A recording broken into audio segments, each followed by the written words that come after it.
Luxurious. இது நம்ம family. உண்மையான காதல் எப்படியாவது ஜெயிச்சிரும் என்ற வார்த்தைக்கு உயிர் கொடுத்திருக்காங்க ஒரு காதல் ஜோடி. கோயம்புத்தூருக்கும் காரைக்குடிக்கும் நடுவுல காதல் ரயில் ஓட்டின கதையை இப்ப நம்ம விரிவா பார்க்கலாம். காரைக்குடி பக்கத்துல கோட்டையூரை சேர்ந்தவர் அழகு பாண்டி. இவர் கோயம்புத்தூர் தனியார் கம்பெனில வேலை பார்த்த போது லலிதா என்ற பெண்ணை பார்த்து காதல்ல விழுந்திருக்கிறாரு. லலிதாவும் பச்சை கொடி காட்ட 2 வருஷமா லவ் பேர்ட்ஸா பறந்திருக்கிறாங்க. கொஞ்ச நாளைக்கு முன்னால அழகு பாண்டி சொந்த ஊருக்கு திரும்பிய போது இந்த ஜோடி செல்போன் மூலமாகவே காதலை வளர்த்திருக்கிறாங்க. இந்த சமயத்துல தான் கோயம்புத்தூர்ல இருந்து காதலனை பார்க்க காரைக்குடி வந்தாங்க லலிதா.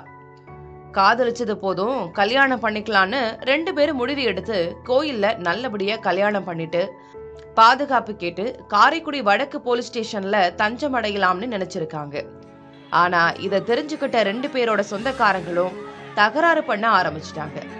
ஒரு கட்டத்துல தகராறு முற்றி போன நிலையில கீழே உட்கார்ந்தபடியே லலிதாவை அரவணைச்சுக்கிட்டாரு காதல் கணவன் அழகு பாண்டி.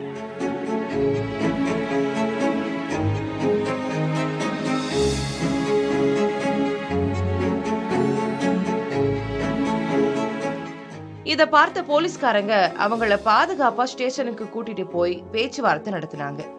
இதுல சமாதானம் அடைந்த அழகு பாண்டியின் பெற்றோர் லலிதாவை மருமகளா ஏத்துக்கிட்டாங்க.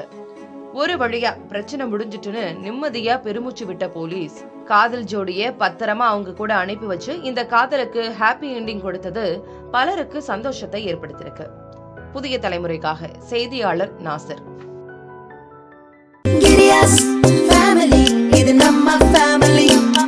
அன்பு Luxurious. இது நம்ம ஃபேமிலி.